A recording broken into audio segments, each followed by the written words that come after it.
Okay, today let's take a quick look at the Jada Toys Street Fighter 2 Dhalsim and Bison. You know the drill by now. I was not a big fighting game guy back in the day. I'm still not. But I did spend a lot of time looking over my friends' shoulders at the arcade, at their houses when they were playing it on the consoles. And I may have picked up a controller every now and then, thrown a quarter down, but for the most part, I'm not a huge fan of Street Fighter, but I am a huge fan of action figures. And when it comes to the Jada Toys line, oh man, you can't deny they are knocking them out of the park. Now, I've got Ryu and I've got Fei Long. I haven't got Chun-Li and Ken yet.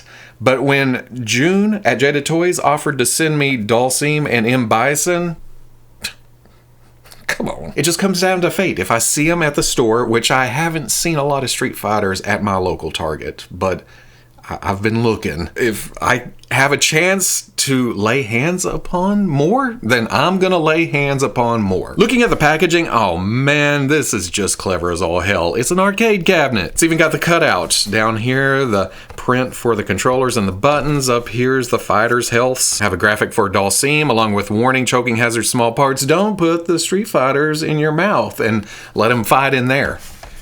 Don't do it. There's the Bison graphic at the bottom. On the side, I want to say that's the side of the original cabinet, but again, I'm not an expert. Don't hold me to that. Don't judge me. Don't go down to the comments and go, look at this idiot reviewing Street Fighter figures. On the back, there's your pretty promotional shots. Down at the bottom, we've gotten confirmation for most of these, haven't we? On the other side, there's what I'm guessing is the other side, and then you have the little bios for each fighter. On the top, there's some window to allow the light to shine down.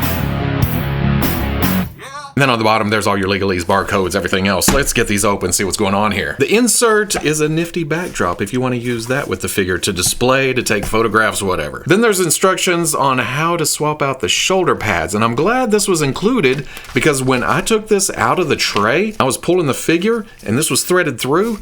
It was tugging and I was pulling and I was thinking, it's gotta pop off, right? No, if you go this way with it, it doesn't come off. There's a trick to it. You have to lift up on the back of the shoulder pad and then push forward. There's a lip right here on the front that you have to place over the piece that stays on the figure.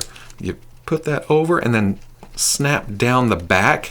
And that is on there secure. I know I'm jumping to accessories or swappability, but I just had to point that out because that is damn impressive. And I think impressive is a good word to use in general when it comes to the Jada Toys Street Fighters because look at this big chunk. He's not huge, he has some muscle definition and he's got some taper down to the waist, but he could be considered big, bulky bastard, especially within the Street Fighter universe compared to regular size figures like Fei Long. Now at first you may think, oh, there's a lot of smoothness here, it's just a basic sculpt, and that is true for like the bracers and the shin guards. But if you get super close and before camera goes out of focus, there is a texture. It adds just a bit of flair to what could be just plain flat red. Have the blue seam line running up and around the neck, down to this gold buckle, that L7. What do we got around back? Just the belt and then the black of the boots. The shadowness to the eyes, subtle, and that's what I like about these. And then again, the golds, the blues, and the blacks, along with a little brown hair poking out in places. This is super soft right here. I wish everybody that did some kind of rubber overlay would use this exact material because this is not a hindrance. It does not get in the way at all. I will point out that when you bend the knee, you can see the red joint. And that's not a deal breaker, not at all, but I had to dig to grab about something about this figure because you look around back again and there's the red joint. If it was black, oh, it would be super noticeable right here, which is probably the most visible spot. Perfect world, it would have been black this half and red the top half.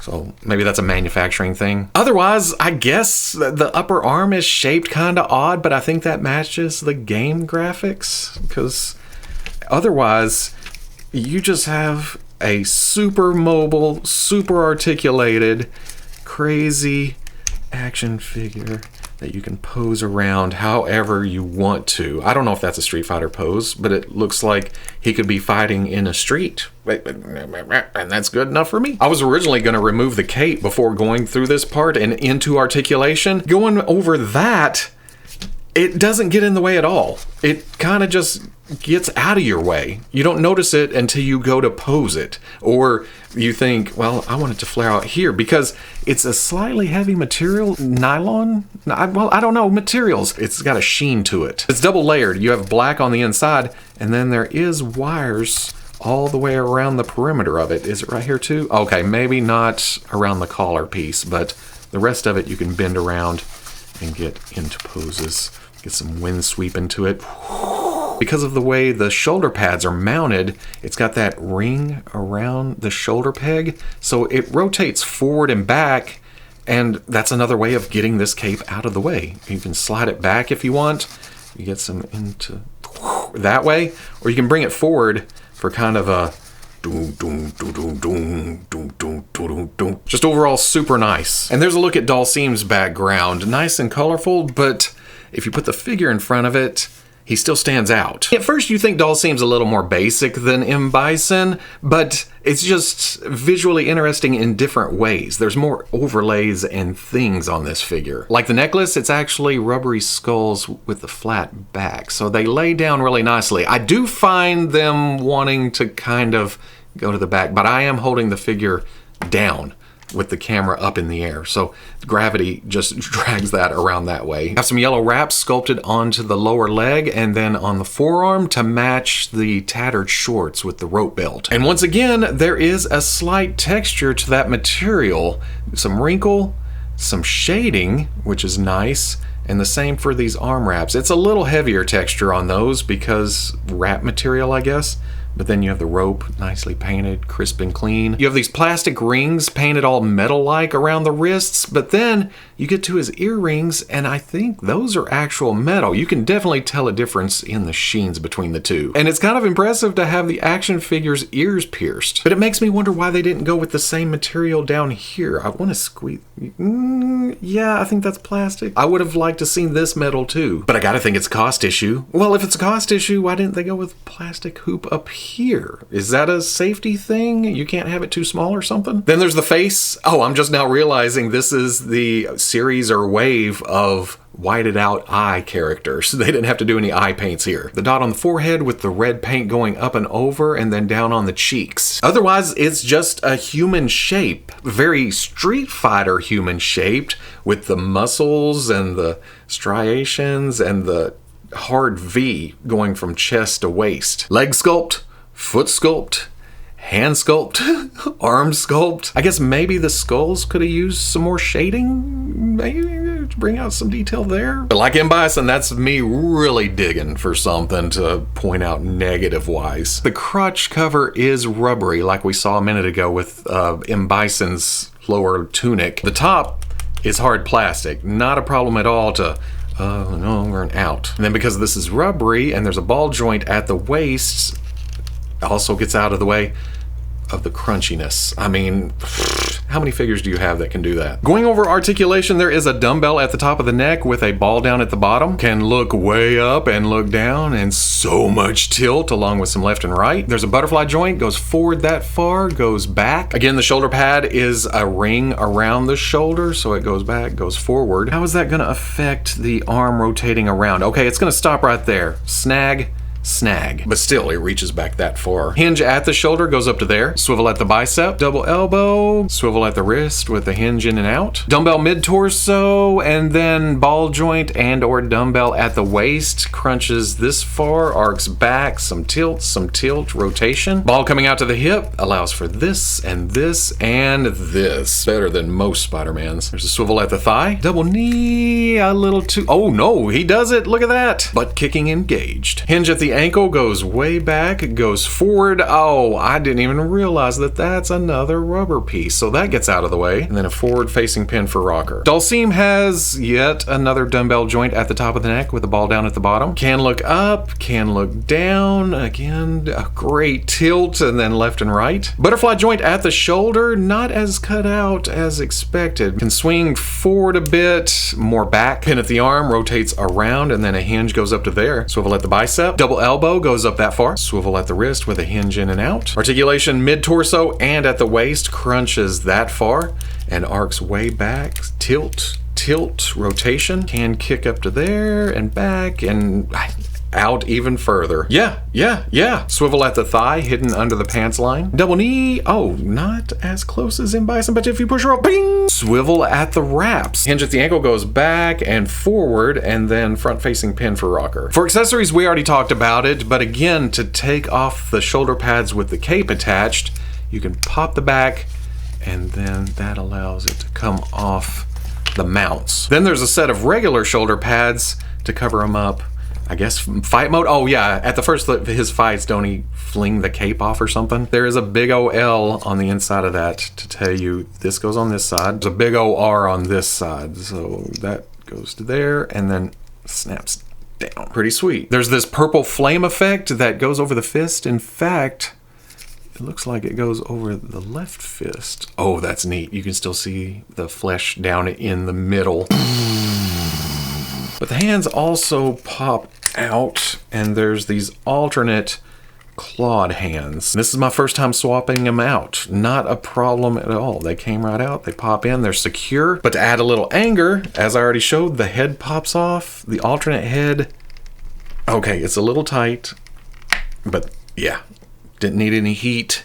Just needed a little force. And there's angry M. Bison. Mad Bison, if you will. Dhalsim comes with flat palms out of the package, but you're gonna have to watch out for these rings when you swap out with the alternate hands because, oh, carpet monster, stay away. Better to go one at a time, pop that in, and then you're not losing rings. With that, you can swap in the alternate clawed hands. Same thing goes for the head. When you pop that off, be careful with the necklace. It can go flying too. It's a separate piece. Dhalsim's alternate head is screaming, and I usually don't care for these, or well, they're not my favorite. It's not that I don't care for them, because I can admit that looks great with the tongue and the teeth and everything. Just makes me wish he had some flame, some fire.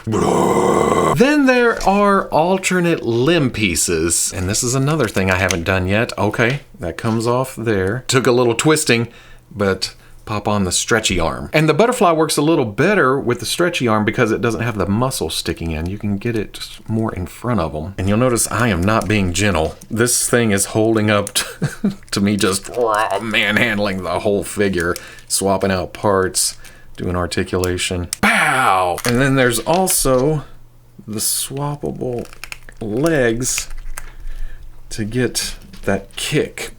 These do have bendy wire in them, and I don't remember him really doing stuff like this. For me, at least my memory, it's always just an extension, just stretchiness to go out. Add in an extendable torso, and yeah, he's ready to go. But again, it's mostly for his fighting moves. I don't think he did this. I think it was more just and then the punches. But this is still damn impressive. I know I've said that before, but it just keeps impressing me. Last, there's this stand with two hinges in it and a U on top. I think this is to hold up hands.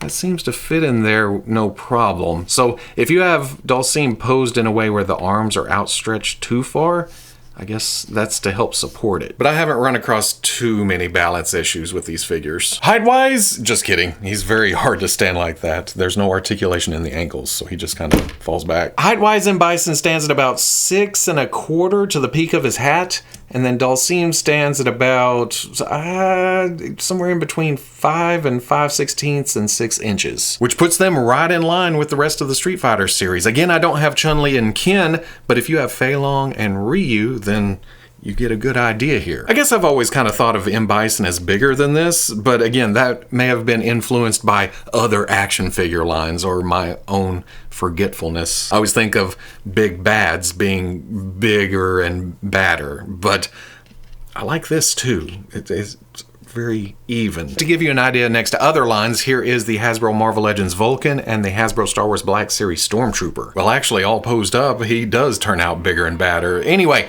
at the end of the day, I'm gonna say it again, impressive. If you want Street Fighter action figures that can do what the Street Fighters can do in Street Fighter, then this is the line you want. Price-wise, durability-wise, looks-wise, articulation-wise, everything. This is what you have been hoping for since back in the day. If you've wanted action figures for a long, long time, but didn't want to pay high prices, or kind of wait around for the rest of the crew, Jada Toys has you covered. And again, I'm saying that as a person who's not really a fan of Street Fighter. I had my characters, I had my favorites when I had to play. You know, you're at somebody's house back in the day and they're playing the game and there wasn't phones, there wasn't other things to do. You were playing. And if they were playing that game, then you were playing that game with them, or you were swapping out with other people hanging out and making fun of them when they lose. That was my job. I'd sit back and, oh, ha, can you not hit that? Hit him, what's the matter? Oh, he beat your ass again, sorry. Oh, I gotta go home now? Okay. And then come back and do it again, because that's what you did. You annoyed your friends, you got mad at each other, and then you took it out on controllers and TVs and consoles and arcade cabinets and everything else. And then you went on with life. Anyway, the Jada Toys Street Fighter line, that's all I got.